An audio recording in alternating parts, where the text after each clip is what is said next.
오늘 하나님께서 우리에게 주시는 말씀은 갈라디아서 4장 1절에서 11절 말씀입니다.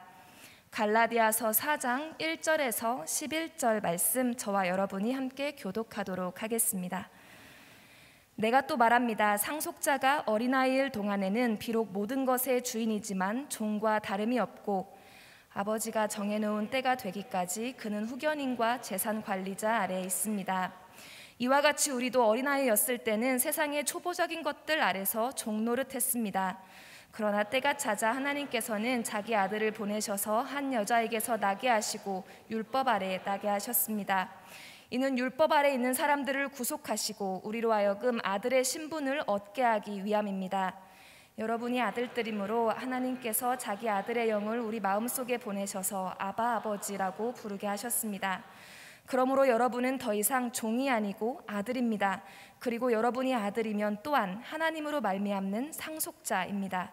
그러나 전에 여러분이 하나님을 알지 못했을 때는 본질적으로 하나님이 아닌 것들에게 종노릇했지만, 이제는 여러분이 하나님을 알 뿐 아니라 오히려 하나님께서 아시는 사람이 됐습니다. 그런데 어째서 여러분은 다시 무력하고 천박한 초보적인 것들로 되돌아가 또다시 그것들에 종노릇하려는 것입니까? 여러분은 날과 달과 절기와 해를 잘도 지킵니다. 함께 읽겠습니다. 내가 여러분을 위해 수고한 것이 헛될까 두렵습니다. 아멘. 여러분들 가운데 자기 외모에 대해서 자신 있고 만족이 있는 사람 얼마나 될까요? 네, 한번 옆 사람 보시겠어요? 옆 사람 정도 되면 만족할 수 있는가?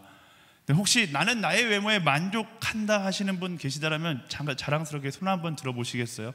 제가 만족해도 되는지 한번 점검해 드리도록 할게요. 네. 정말로 많은 사람들이 거울을 보면서 자기 외모에 대해서 만족하기보다는 초라하다라는 생각을 많이 합니다. 사람은 참 이상해요. 자신의 장점은 대충 보고요, 단점은 아주 집중해서 봅니다.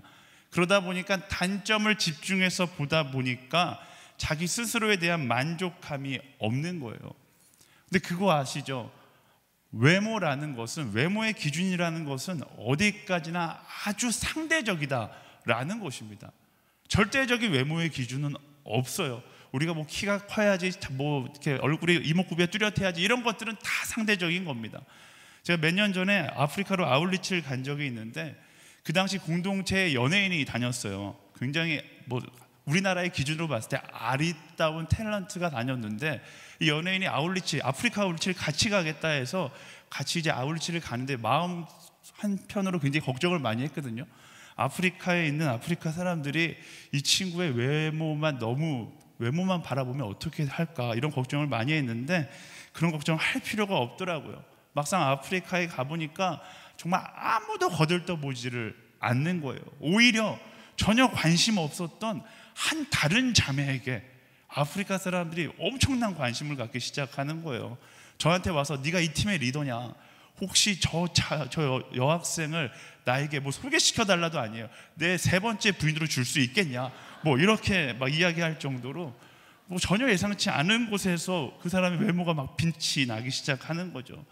그런 모습을 보면서 제가 확실히 깨달았어요. 이 외모라는 건 다 상대적인 거구나. 잘생긴 사람도 못생긴 사람도 없고 우리 모두가 다 특별하게 생긴 것이구나. 그때 제가 깨달았습니다. 하나님께서 우리를 그렇게 창조하셨어요. 외모뿐만 아니라 우리가 경험하고 있는 모든 것들, 거의 대부분의 것들이 상대적 기준에 기초하고서 우리가 판단하고 있는 것이 너무나 많습니다. 돈도 그렇고요, 성공도 그렇고, 능력도 그렇고, 때로는 사람조차도 절대적 기준이 아니라 상대적 기준으로 많고 적음, 옳고 그름을 결정할 때가 너무나 많습니다. 이게 오늘 세상의 모습이에요. 다들 상대적인 기준에 빠져서 내가 제일 못난 사람이라고 생각하고, 내가 제일 불쌍한 사람이라고 생각하고, 그러면서 매일 힘들다 스스로를 평가하면서 살아가는 사람들이 너무나 많은 것이죠. 그런데 정말 그런가? 그렇지 않아요. 굉장히 오래된 찬양 중에 이런 가사를 가진 찬양이 있습니다. 사람을 보며 세상을 볼 땐 만족함이 없었네, 나의 예수님 그분을 뵐 때 나는 만족하였네. 이 찬양을 아시는 분은 저랑 세대가 이제 비슷한 분들이시죠. 이 오래된 찬양의 가사 가운데 인생의 진리가 담겨 있습니다. 사람을 보고 세상을 볼 땐 우린 상대적인 가치 안에 있을 수밖에 없기 때문에 절대로 만족할 수 없다라는 거예요. 아무리 많은 돈이 있고 아무리 높은 자리에 올라간다 할지라도 만족함이 없는 것입니다. 더 심한 비교의식과 불평과 불만에 빠져 살아갈 수밖에 없는 거예요. 그런 인생 가운데 필요한 것이 무엇입니까? 가사가 이야기하잖아요. 나의 예수님, 그분을 뵐 때 나는 만족하였네. 예수님을 바라보는 시선이 내 안에 회복될 때 그토록 찾지 못했던 내 삶의 만족함을 찾게 된다라는 것입니다.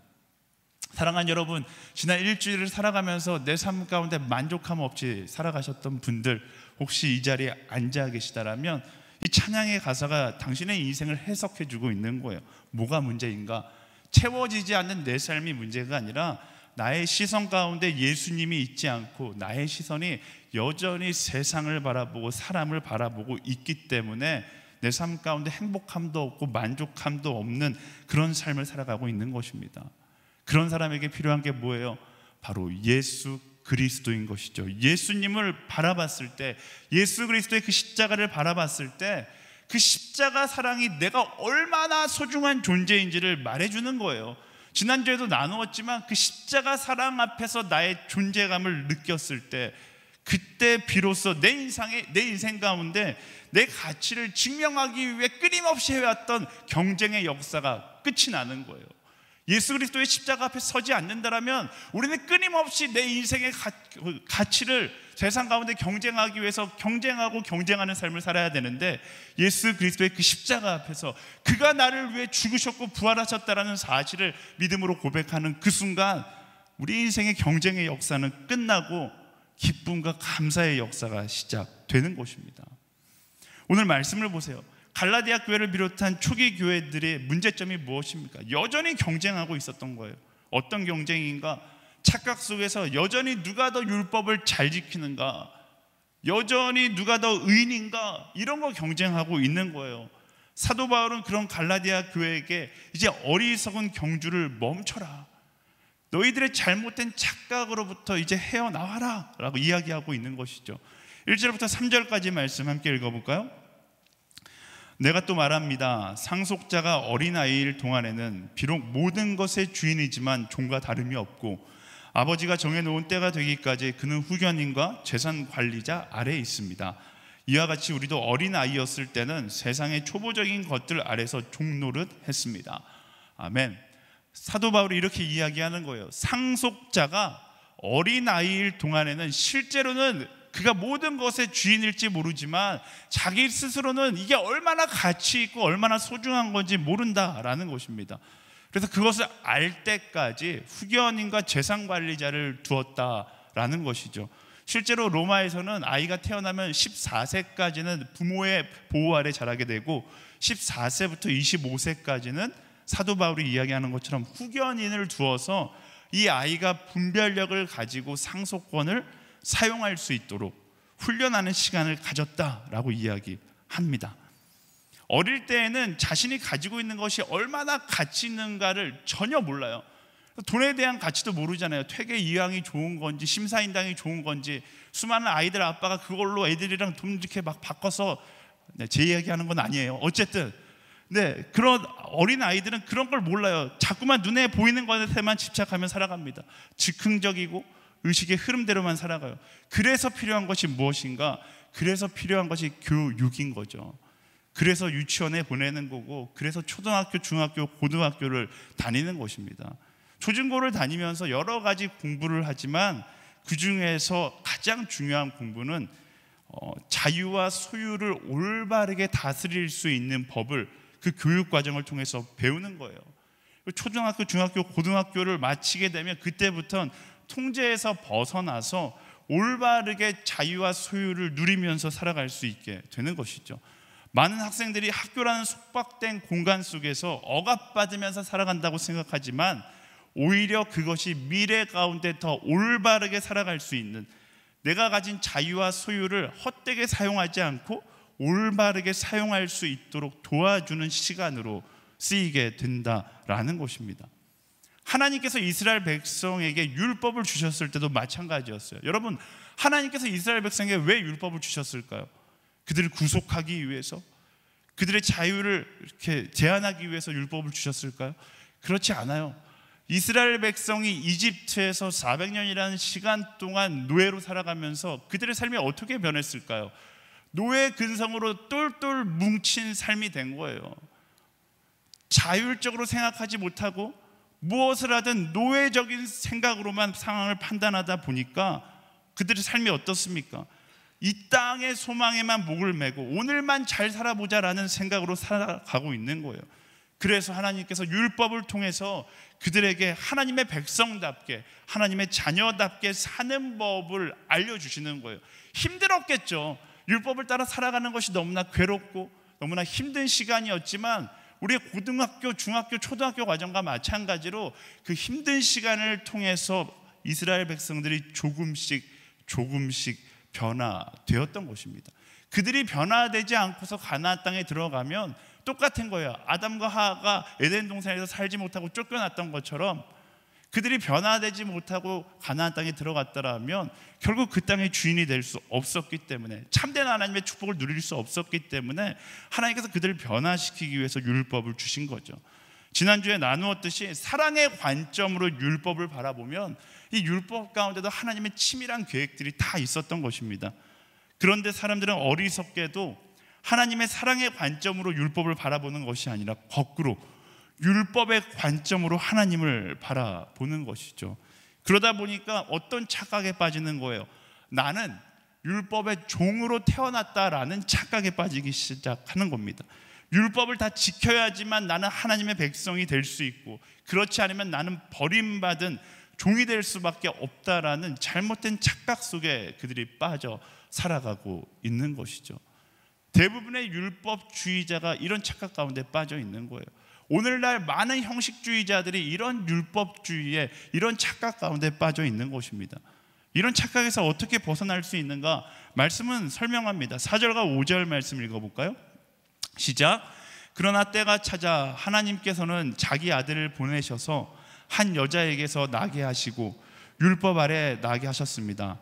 이는 율법 아래 있는 사람들을 구속하시고 우리로 하여금 아들의 신분을 얻게 하기 위함입니다. 아멘.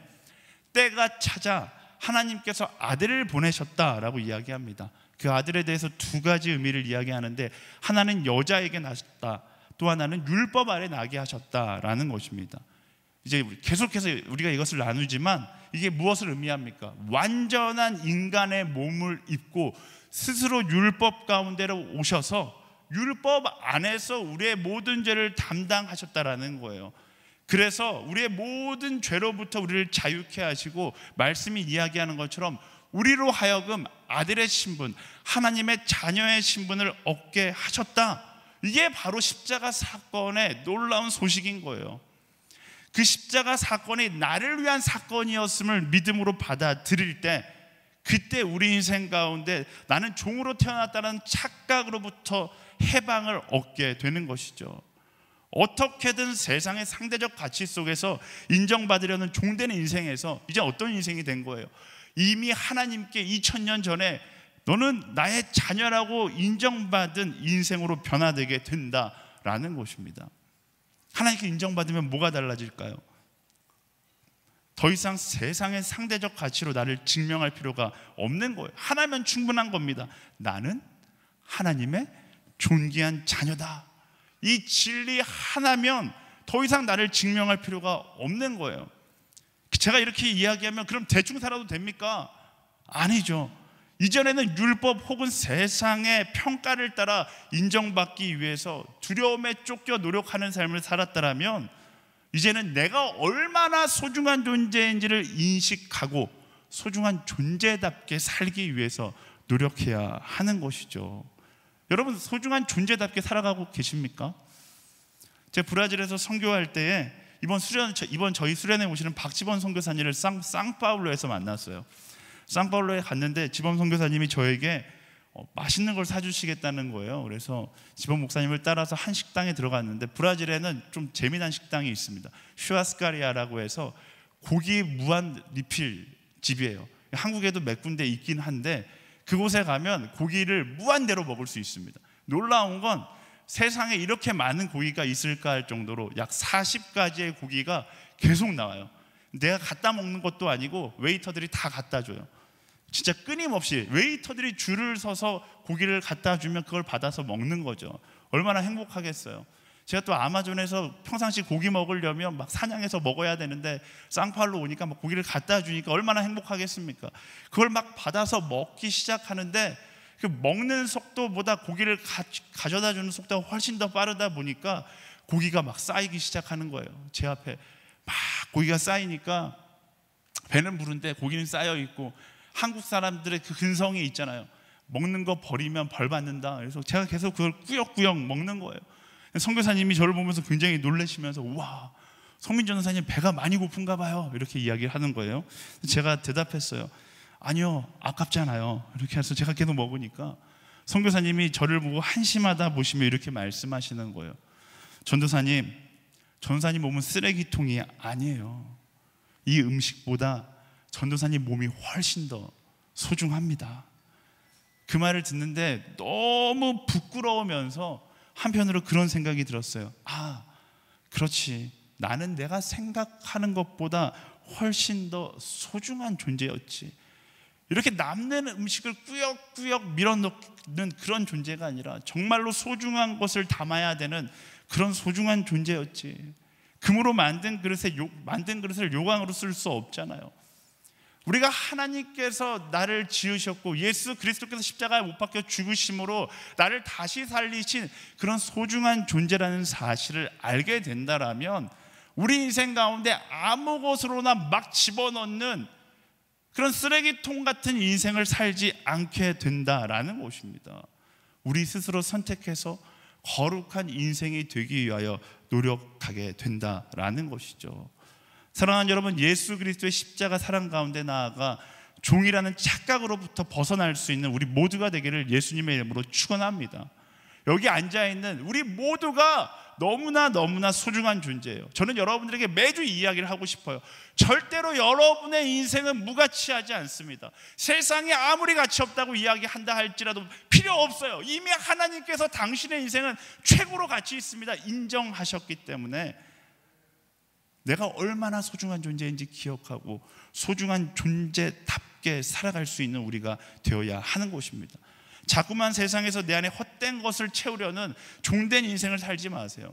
눈앞에 보이는 돈, 세상의 성공, 쾌락, 이런 것으로 나를 채우려고 노력하기엔 우린 너무나 소중한 존재입니다. 그건 어떻게 보면 자기가 종이라고 생각하는 사람들이 하는 거예요. 우리는 종이 아니라고 말씀은 이야기하잖아요. 여러분, 우리는 너무나 소중한 존재입니다. 말씀은 이야기해요. 우리를 상속자, 하나님의 사랑받는 자녀라고 이야기합니다. 날마다 그리스도 예수 안에서 그 존재의 비밀을 발견하고 새롭게 시작할 수 있는 우리 모두가 되기를 예수 그리스도 이름으로 축복합니다. 아멘. 우리 가슴에 손을 얹고 저를 따라 고백해 보시겠어요? 그리스도 안에서 나는 특별합니다. 그리스도 안에서 나는 소중합니다. 그리스도 안에서 나는 존귀합니다. 아멘. 이 고백이 날마다 여러분 삶 가운데 선포되는 거예요. 절대로 대충 살지 않고 절대로 세상과 똑같이 살지 않고 존귀한 자답게, 소중한 자답게, 특별한 자답게 살아가는 것입니다. 이어서 6절과 7절 말씀 함께 읽어보겠습니다. 6절과 7절 말씀 시작. 여러분이 아들들이므로 하나님께서 자기 아들의 영을 우리 마음속에 보내셔서 아바 아버지라고 부르게 하셨습니다. 그러므로 여러분은 더 이상 종이 아니고 아들입니다. 그리고 여러분이 아들이면 또한 하나님으로 말미암는 상속자입니다. 아멘. 사도 바울이 존재에 대해서 이야기하며 또 한 가지 착각에 대해서 이야기하는데 어떤 착각인가? 하나님과 나는 불편한 관계라는 착각입니다.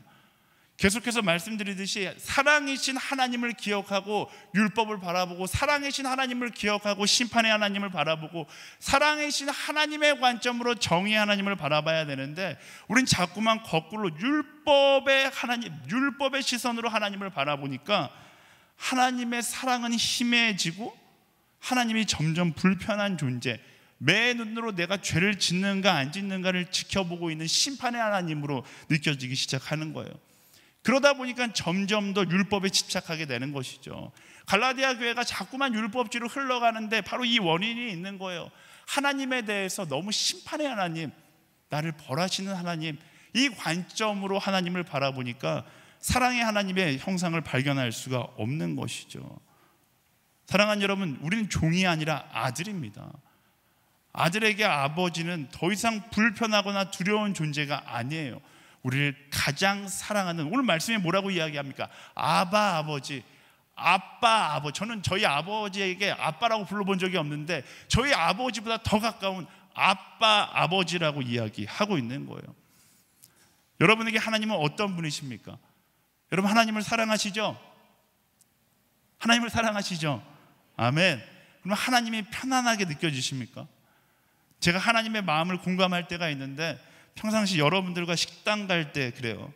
평상시 막 카카오톡이나 이럴 때는 목사님 너무 좋아요, 너무 재밌어요, 친한 척 다 하는데 이제 코로나가 조금 풀리기 시작하고 식당에서 만나면, 다 같이 만나면 어디부터 자리가 찰까요? 저에게서 제일 먼 데부터 자리가 차는 거예요. 제일 먼 데부터 막 차다가 제 앞에 앉은 사람은 마치 죄 지은 것처럼 그런 표정으로 제 앞에 앉는 거예요. 말로는 친하다고 얘기하고, 말로는 좋다고 얘기하고, 말로는 재밌다고 이야기하는데 실제로 만나니까 불편한 거. 저도 마찬가지예요. 저도 담임 목사님이랑 식사한다 그러면 일단 제일 먼저 가서 제일 구석에 앉아있어요. 말로는 좋아한다고 이야기하지만 마음 한 구석에 약간의 불편한 관계가 있는 것이죠. 하나님과 그런 관계 아닙니까? 지난주 수능 시험이 있었잖아요. 제가 한 10년 전에 중고등부에서 4년 정도 사역을 했기 때문에 그 당시에 수능이 끝나면 꼭 저한테 연락이 와요. 그리고 저를 찾아와요. 그리고 재워달라는 거예요. 이유는 하나, 전도사님 시험을 망쳤어요. 오늘 집에 가면 엄마 아빠한테 맞아 죽어요. 재워주세요. 그럼 제가 재워줬을까요? 제가 이야기하는 거, 야, 나는 너가 재워달라고 했을 때 마음 가운데 갈등이 될 만큼만 너를 사랑해. 네가 잔다고 했을 때 아무 말도 안 하는 너의 부모님이 너를 훨씬 더 사랑한다. 일단 그냥 인상 팍 쓰고 세상 모든 짐을 너가 다 지고 있는 듯한 표정으로 집에 들어가 봐. 부모님 아무 말씀 안 하실 거야. 이러고서 집에 들여보내요. 그리고 빨리 부모님한테 전화해서 지금 애가 이런 일을 해서 들어갔습니다. 부모님 작전을 세우는 거죠. 부모님은 그 자녀를 너무나 사랑해요. 세상에 수능시험 못 봤다고 죽이는 부모가 어디 있겠어요. 그 마음을 가장 공감해주고 가장 이해해 줄 수 있는 사람은 목사가 아니라 사실 부모인 거죠. 그런데 자녀는 어떻게 보는 거예요? 부모를 그냥 두려운 존재로 보는 거예요. 사실 부모의 잘못도 있죠. 어쨌든 그럼에도 불구하고 부모님은 여전히 그 자녀를 세상에서 가장 사랑하는 사람이잖아요. 우리가 하나님을 그렇게 착각하고 있지 않습니까? 하나님을 너무 어려운 분으로 보고 계시진 않아요. 말씀은 그렇게 이야기해요. 그건 우리의 착각이다. 하나님은 우리를 사랑해서 창조하셨고, 사랑하셔서 스스로 인간의 몸을 입고 이 땅 가운데 오셔서 우리를 위해 죽으셨고, 우리를 자녀 삼아 주셨으며, 예수님은 심지어 우리 보고 너는 나의 형제야, 너는 나의 친구야, 이렇게 말씀하실 정도로 우리와 친밀해지기를 원하시는 분인데 우리는 착각하고 있는 거예요. 하나님은 여전히 불편한 분이다. 그 착각으로부터 벗어나야 되는데 그게 쉽지 않아요. 근데 말씀은 그 착각으로부터 벗어날 수 있는 아주 명쾌한 정답을 이야기합니다. 다시 6절 말씀을 읽어볼까요? 시작. 여러분이 아들들이므로 하나님께서 자기 아들의 영을 우리 마음속에 보내셔서 아바 아버지라고 부르게 하셨습니다. 아멘. 아빠 아버지라고 부르게 하셨다. 어떻게? 하나님과의 우리의 관계는 우리의 의지로 좁혀지지 않아요. 오늘부터 하나님 좋아해야지, 하나님 좋아해야지, 하나님 좋아해야지 이런다고 해서 우리의 의지로 좁혀지지 않습니다. 그러면 언제 좁혀지는가? 말씀이 이야기하는 것처럼 자기 아들의 영이 우리 마음 가운데 임할 때, 성령님께서 우리 마음 가운데 충만히 임하실 때, 또다시 나오는 갈라디아서 2장 20절 말씀, 내가 그리스도와 함께 십자가 못 박혀 죽었느니 이제는 내가 사는 것이 아니요 내 안에 예수 그리스도께서 사시는 것이다. 내가 아니라 내 안에 예수 그리스도가 사시게 되면 내 안에 예수하고 하나님하고는 아들과 아버지의 관계잖아요. 그래서 내가 아바 아버지라고 부를 수 있게 되는 거예요. 그러니까 성령이 충만하기 시작하면 친밀해지지 말라고 해도 하나님하고 친밀해지기 시작합니다. 사랑하는 여러분, 하나님하고 친밀해지기 원하신다면 성령 충만하십시오. 그 성령의 충만함 가운데 하나님께서 그 친밀함을 회복시키실 것입니다. 성령의 충만함이 위해서 우리에게 필요한 것이 무엇인가? 성령의 충만한 임재의 역사를 보면 성령의 충만한 임재는 거의 대부분 예배 가운데 임합니다.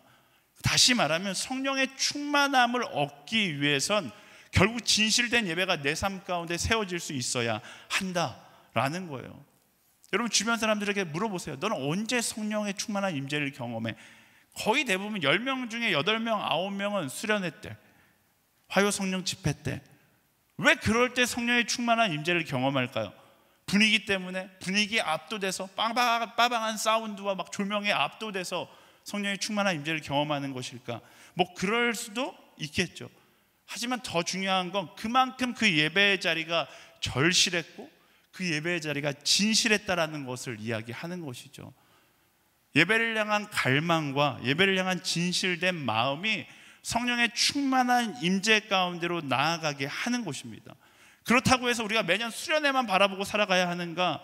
그것도 또 하나의 율법주의인 것이죠. 수련회가 본질이 아니에요. 어떤 집회가 본질이 아니에요. 중요한 것은 나의 예배 자리에 언제나 진실함을 담을 수 있는 사람이 되어야 한다라는 것입니다. 매주 드리는 이 시간은 당연한 거예요. 이 시간은 그냥 대충 매주 드리는 습관적인 예배가 아니라 여러분 그런 마음으로 예배 드려야죠. 이 예배가 내 인생의 마지막 예배가 될 수도 있다. 그런 마음을 가지고 진실함과 절실함을 이 예배에 꾹꾹 눌러 담아서 드리기 시작하면 그 누가 예배 인도하든 그 누가 설교를 하든 은혜가 안 될래야 안 될 수가 없고 성령 충만의 임재가 없을래야 없을 수가 없는 것입니다. 우리의 삶도 마찬가지예요. 나의 삶 가운데 진실함을 담은 예배자로 서게 된다면 나의 삶의 예배 가운데도 성령 충만함이 나타나게 되어 있다라는 것입니다. 그런데 그렇지 못했던 갈라디아 교회 예배는 어떻습니까? 10절과 11절 말씀 읽어볼까요? 시작. 여러분은 날과 달과 절기와 해를 잘도 지킵니다. 내가 여러분을 위해 수고한 것이 헛될까 두렵습니다. 사도 바울이 갈라디아 교회의 예배를 보면서 이야기하는 너희들 진짜 예배 잘 드린다. 야 어떻게 그 날도 딱 지키고 달도 딱 지키고 절기도 딱 지키고 야 너네는 진짜 예배를 열심으로 드리고 있구나 칭찬하는 걸까요? 아니요. 너희 예배에 열심은 남아있는데 형식만 남아있는 거야. 형식은 있는데 진실함이 남아있지 않다라고 이야기하고 있는 것이죠. 그들에게 필요한 것은 형식의 예배가 아니라 우리가 지금 끊임없이 이야기하는 성령의 충만한 임재가 있는 진실함의 예배가 필요하다라는 거예요. 형식의 예배가 나쁘다라는 것을 이야기하는 것이 아닙니다. 형식만 남고 진실함이 사라진 예배가 되어서는 안 된다라는 거예요. 저는 이 말씀을 묵상하면서 SNS 예배에 대한 소망을 품기 시작했습니다. SNS 예배 가운데 정말 모두가 다 진실함을 담고 절실함을 담아서 성령의 충만한 임재가 없을래야 없을 수 없는 그런 예배를 누가 만드는 거예요? 제가 만들어요? 아니요, 제가 만드는 게 아니라 여기 앉아있는 한 사람 한 사람이, 영상으로 예배드리는 한 사람 한 사람이 만드는 겁니다. 정말로 예배를 향한 절실한 갈망을 가지고 내 모든 것을 주님 앞에 내려놓겠다는 진실된 마음을 가지고 이 예배 자리에 서 있다라면 우리의 예배 가운데 성령의 충만한 임재가 임할 것이고, 더 나아가 성령의 충만한 임재 가운데 그렇게 멀리만 느껴졌던, 불편하게만 느껴졌던 그 하나님이 나의 친구로, 그 하나님이 나의 아빠로, 그 하나님이 절대로 헤어질 수 없는 나의 가장 가까운 자로 느껴지기 시작한다라는 것입니다. 그런 예배가 된다면 하나님과의 한 테이블에 앉을 때 맨 끝에서부터 앉는 게 아니라, 그런 상상을 해봐요. 하나님 딱 들어와서 앉아 계셔. 어떻게 해요?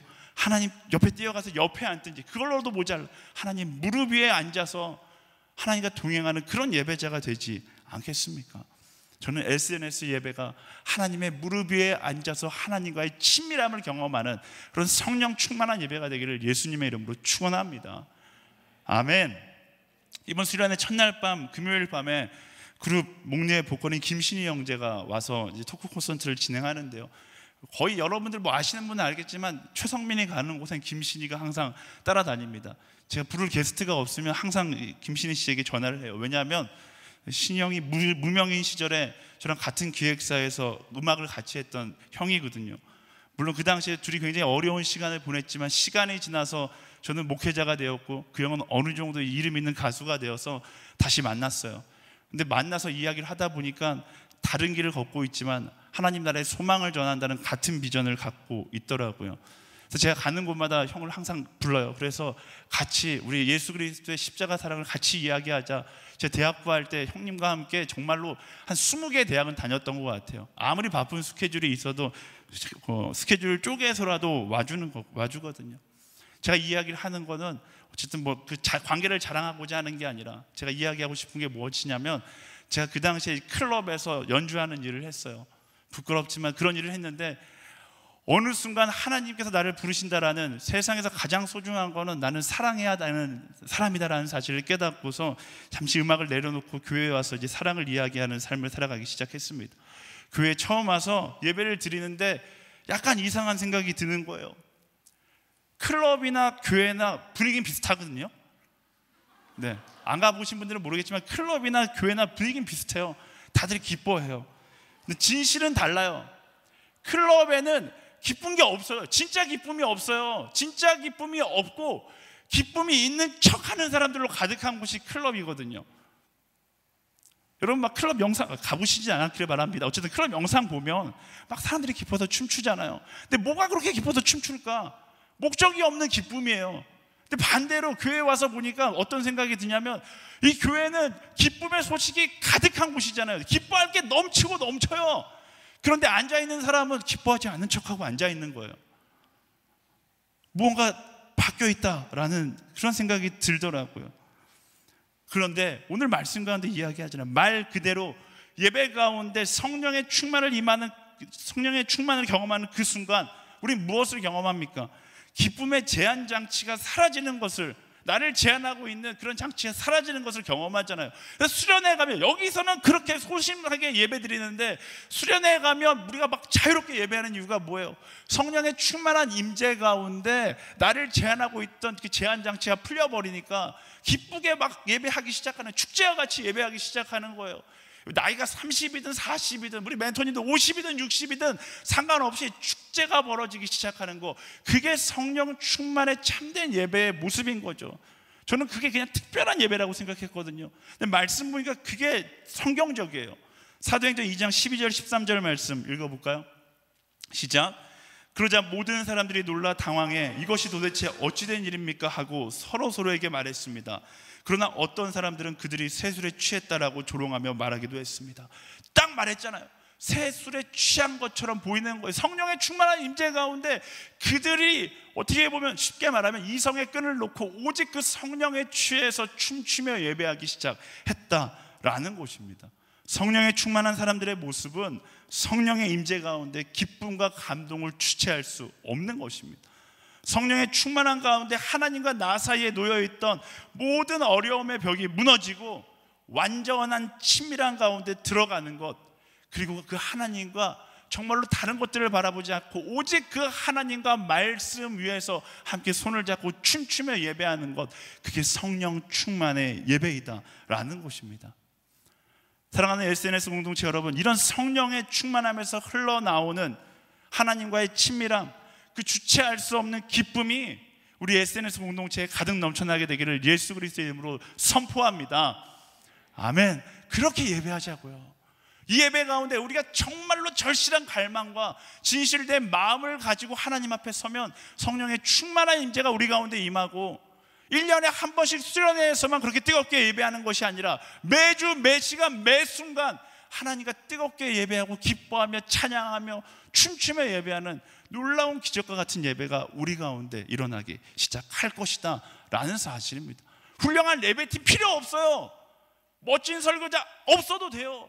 뭐만 있으면 됩니까? 절실한 예배를 향한 나의 갈망과 진실된 마음만 있다라면 그 자리가 내 인생 최고의 예배가 자리가 될 수 있게 되는 것입니다. 최고의 예배의 자리는 다른 곳에서 오는 것이 아니라 바로 내 마음으로부터 시작되는 것입니다. 하나님을 너무 좋아하는 사람들의 공동체, 하나님과의 동행을 기뻐하는 사람들의 공동체, 그런 성령 충만한 예배 공동체가 되기를 예수 그리스도의 이름으로 축원합니다. 아멘. 우리 옆 사람에게 선포하겠습니다. 참된 예배자가 될지어다. 이렇게 선포할까요? 참된 예배자가 될지어다. 아멘. 우리 8절과 9절 말씀 마지막으로 함께 보겠습니다. 시작. 그러나 전에 여러분이 하나님을 알지 못했을 때는 본질적으로 하나님이 아닌 것들에게 종노릇했지만 이제는 여러분이 하나님을 알 뿐 아니라 오히려 하나님께서 아시는 사람이 됐습니다. 그런데 어째서 여러분은 다시 무력하고 천박한 초보적인 것들로 되돌아 또다시 그것들의 종노릇하려는 것입니까? 아멘. 사도 바울이요, 갈라디아 교회를 보면 속이 터지는 거예요. 분명히 나랑 있을 때 종의 인생에서 자녀의 인생으로 거듭났었는데 예수 그리스도의 십자가 사랑 앞에서 자신의 존재의 비밀을 깨닫고 나와 함께 예배하며 성령 충만함을 경험하고 하나님과의 친밀함을 경험했었던 갈라디아 교회 성도들이 지금 어떻게 하고 있는 거예요? 말 그대로 무력하고 천박한 세상의 노예 자리로 되돌아가려고 하고 있다라는 거예요. 그들이 왜 되돌아갔는가? 착각했기 때문에 그래요. 어떤 착각? 하나님의 은혜도 변할 수 있다라는 착각을 하는 거예요. 하나님의 은혜의 완전함을 의심했기 때문에 정말로 십자가만으로 내가 구원함을 얻을 수 있는가?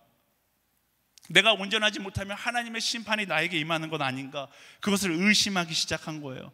그러다 보니까 변질되기 시작하고 그러다 보니까 무력하고 천박한 초보적인 것들로 되돌아가기 시작하는 것이죠.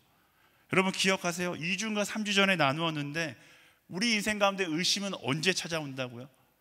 의심은 언제나 은혜를 향한 감사가 사라진 자리에 찾아오는 거예요.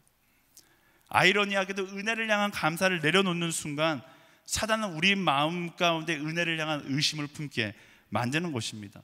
사단은요, 어떻게 해서든지 우리를 종노릇하게 만들려고 눈에 불을 켜고 있는 것이 사단이에요. 사단이 그 틈새를 놓칠 리가 없습니다. 우리의 삶 가운데 감사가 사라진 그 자리에 하와의 마음을 유혹했던 것처럼 어떤 마음을 주는 거예요? 하나님도 틀릴 수 있어. 네가 하나님보다 더 오를 수 있어. 그 마음에 그런 마음을 주면서 우리에게 착각하게 만드는 것이죠. 하나님의 은혜도 끝이 있을 수 있다. 하나님이 언제나 너를 사랑할 줄 알아. 하나님의 사랑도 유한해. 그렇게 감사가 사라지면 또다시 착각의 인생이 시작되는 것입니다. 여러분 가운데 착각하고 계신 분이 있다면 가장 먼저 중요하게 해야 할 것은 내 삶의 감사를 회복해야 하는 거예요. 그래서 말씀은 이야기하잖아요. 데살로니가전서 5장 16절 잘 아시는 말씀이죠. 항상 기뻐하십시오. 쉬지 말고 기도하십시오. 모든 일에 감사하십시오. 이는 그리스도 예수 안에서 여러분을 향하신 하나님의 뜻입니다. 아멘. 하나님의 은혜는 언제나 우리를 향해 있습니다. 하나님은 단 한 번도 변한 적이 없으세요. 우리가 변했을 뿐입니다. 감사를 잃어버린다라면 말씀하는 것처럼 결국 나 스스로 다시 무력한 종의 자리로 되돌아가는 것을 선택하는 것이다 라는 사실을 기억하십시오. 사랑하는 SNS 공동체 여러분, 날마다 매 순간 감사하는 거예요. 감사할 수 없을 때라도 뭐예요? 그럼에도 불구하고 감사하는 거예요. 감사가 내 영혼을 사단의 공격으로부터 지키는 최고의 디펜스 무기, 아니 유일한 디펜스 무기라는 사실을 기억하십시오. 오늘 무기력하게 이 자리에 앉아 계신 분들 계실 거예요. 상처와 절망 가운데 너무나 힘들다라는 너덜너덜해진 마음을 가지고 이 자리에 앉아 계신 분이 있을 겁니다. 하지만 우리가 선택해야 되는 건 무엇입니까? 그럼에도 불구하고 예수 그리스도의 그 십자가 은혜 앞에 감사하는 거예요. 너덜너덜해져서 힘든 것이 아닙니다. 내가 감사하지 않기 때문에 힘든 거예요. 상처 때문에 내 인생이 불쌍한 것이 아니에요. 내가 감사하지 않기 때문에 불쌍한 것입니다. 오늘 이 시간 예수 그리스도의 십자가 은혜를 향한 감사가 회복되어지고 내 인생의 모든 부분이 하나님을 향한 감사의 고백으로 가득 채워지는 놀라운 역사가 있게 되기를 예수 그리스도 이름으로 축원합니다. 우리 옆 사람에게 선포할 거예요. 감사할지어다. 아멘. 오늘 갈라디아 교회가 가지고 있었던, 그리고 우리가 가지기 쉬운 세 가지 착각에 대해 나누었습니다. 첫 번째, 나는 종으로 태어났다는 착각. 그런 착각하지 마세요. 우리는 다 존귀한 존재입니다. 그 착각은 언제 끝납니까? 예수 그리스도의 십자가 앞에 설 때 우리는 그 착각으로부터 자유할 수 있게 되는 것입니다. 두려움의 멍에를 벗고 자녀된 자의 참된 기쁨을 누릴 수 있게 되는 것입니다. 여러분, 우리는 모두 다 그리스도 예수의 십자가 은혜 가운데 거하는 너무나 소중한 존재라는 사실을 기억하세요. 두 번째, 하나님과 나는 불편한 관계라는 착각이에요. 그렇지 않아요? 하나님은 그 누구와 비교할 수 없을 정도, 심지어 여러분의 부모님보다 여러분을 더 잘 알고 더 사랑하시는 분이 바로 하나님이십니다. 그 하나님의 사랑을 우리가 어떻게 온전히 누릴 수 있는가? 말씀은 이야기하잖아요. 진정한 예배 가운데, 진실된 예배 가운데 성령 충만함을 경험하고 그 성령의 충만함이 그 사랑을 누리게 하는 것입니다. 오늘 여러분의 예배 가운데 진실함을 더하십시오. 여러분의 삶의 예배 가운데 진실함을 더하십시오. 습관적으로 굳어져 있었던 그 예배의 자리에 진실함을 더하십시오. 농담 삼아 진담반 이야기하자면 여러분의 식기도조차에도 진실함을 더해보세요. 예수님 감사 아멘 이거 말고요, 진실함을 더해서 기도하다 보면 그 식기도를 통해 성령 충만함과 하나님이 나를 얼마나 사랑하시는지, 나와 얼마나 친밀해지고 싶어 하시는지를 경험할 수 있게 되는 것입니다. 나의 습관적인 그리스도인의 모습 가운데 진실함과 절실함을 더함으로 하나님과의 친밀함을 회복할 수 있는 우리 모두가 되기를 소망합니다. 세 번째, 하나님의 은혜도 변화할 수 있다는 착각이에요. 감사가 사라지면 하나님의 은혜에 대한 의심이 찾아올 수밖에 없습니다. 우리의 생각으로는 하나님의 은혜를 가늠하는 것조차 불가능합니다. 오직 그 은혜를 향한 감사가 우리의 착각으로부터 나를 지킬 수 있는 거예요. 항상 기뻐하고 쉬지 말고 기도하고 범사에 감사함으로 그 은혜를 절대로 빼앗기지 않는 우리 모두가 되기를 예수님의 이름으로 축원합니다. 이 땅에 오셔서 우리의 모든 착각을 깨트리고 우리를 소중하다 말씀하시며 우리를 자녀 삼아주신 그 하나님의 놀라운 사랑과 은혜 앞에 우리 감사와 영광의 박수 드리며 나아가겠습니다. 주님 감사합니다. 그 은혜를 노래하며 그 은혜 가운데 날마다 구하며 그 아빠의 사랑을 바라보며 의심하지 않고 오늘도 감사의 고백을 하는 하나님의 사람으로, 오늘도 감사의 고백하는 예수 그리스도의 친구로, 오늘도 감사의 고백을 하는 하나님의 자녀로 살아가게 소망합니다. 아멘, 아멘, 아멘. 그 은혜를 노래하겠습니다. 그 은혜를 노래하겠습니다. 은혜로다 주의 은혜, 주의 은혜, 은혜로다 주의 은혜,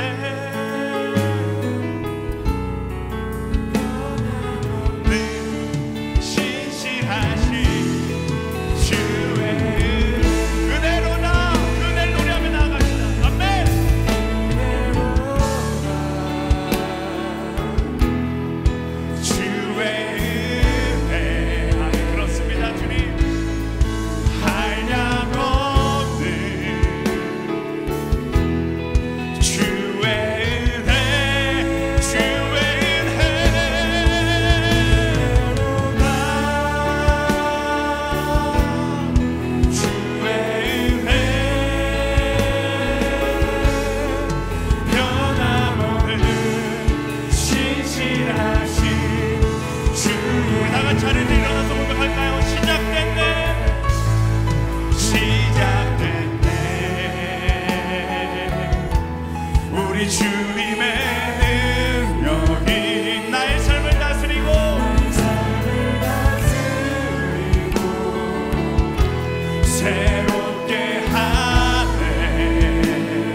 기도하며 나아가기를 원합니다. 하나님께서는 우리가 종이 아니라 나의 사랑하는 자녀라고, 나의 존귀한 아들이요 딸이라고 부르고 계십니다. 여러분 혹시 인생 가운데 쓰러져 있습니까? 하나님으로부터 멀어져 가는데, 죄악의 자리로 나아가는데 더 이상 하나님께로 돌아갈 힘이 없다고 생각하고 있는 분이 계십니까? 쓰러진 그곳에서 다시 일어나 이제 주님을 향해 나아오십시오. 멀어져 간다고 생각했던 그 발걸음을 돌이켜 주의 임재 앞으로 돌아오십시오.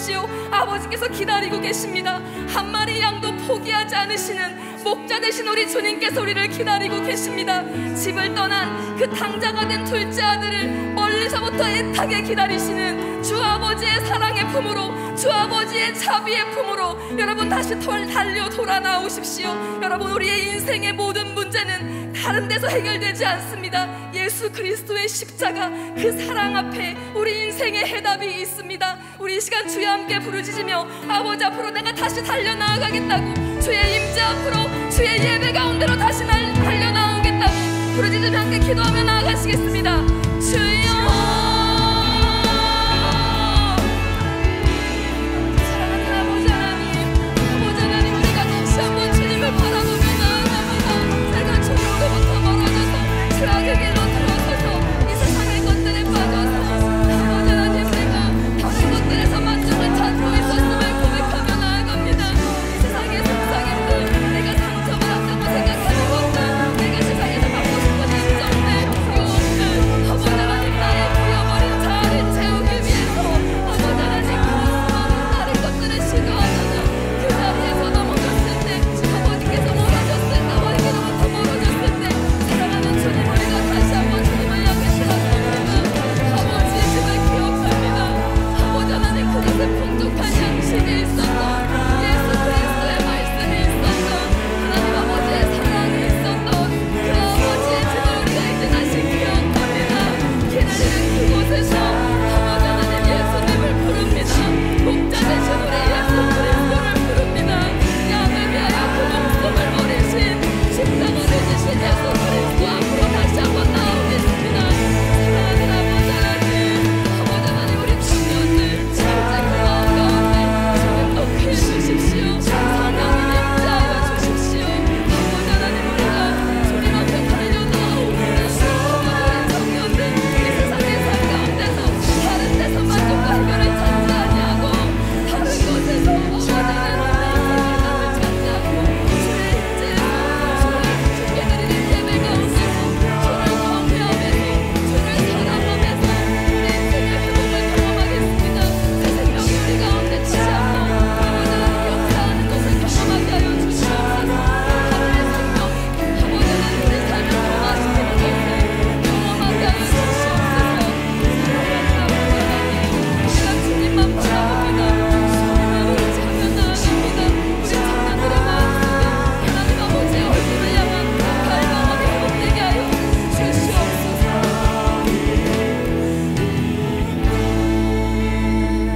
우리 이 시간 마지막으로 한 번만 더 기도하며 나아가기를 원합니다. 우리가 이 시간 가슴에 손을 얹고 주님 앞에 고백하며 기도하겠습니다. 사랑하는 아버지 하나님, 나를 존귀한 자녀로 불러주시는데 내가 그 사랑에 합당한 사람으로 살겠습니다.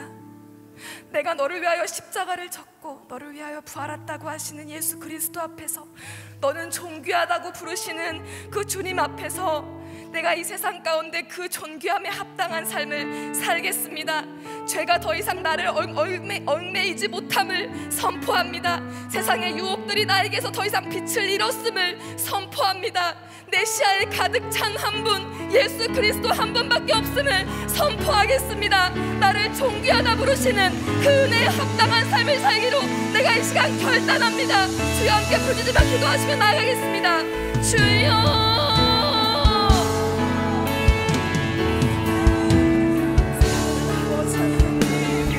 아버지 하나님, 우리를 존귀하다고 부르시는 아버지의 사랑에 내가 응답하겠습니다. 아버지 하나님, 내가 더 이상 이 세상을 기쁘게 하려고 살지 않겠습니다. 세상 사람들을 기쁘게 하려고 살지 않겠습니다. 나의 상처를 채우려고 살지 않겠습니다. 나의 이기심을 채우려고 살지 않겠습니다. 아버지 하나님, 내가 존귀한 주의 자녀로서 하나님의 그 사랑에 합당한 삶을 살게 하여 주시옵소서.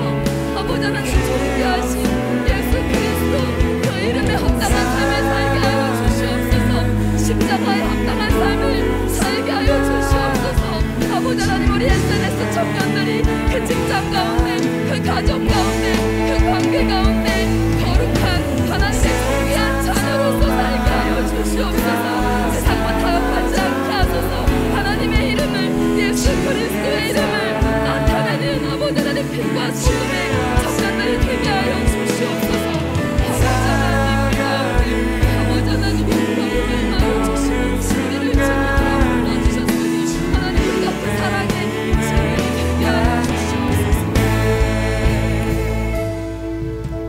하나님 감사합니다. 우리를 존귀하다고 부르시고 우리를 사랑하시고 우리를 은혜의 자리로 회복시키시니 감사합니다. 사랑하는 주님, 우리 SNS 청년 한 사람 한 사람, 하나님 앞에 나오는 예배자 한 사람 한 사람, 아버지 하나님 그 삶 속에서 하나님의 은혜에 감사하며 아버지의 부르심에 합당한 자로 살게 하여 주시옵소서. 감사합니다. 이 모든 말씀 예수님의 이름으로 기도하였습니다. 아멘. 우리 하나님께 감사와 찬양의 박수 올리도록 하겠습니다. 아멘.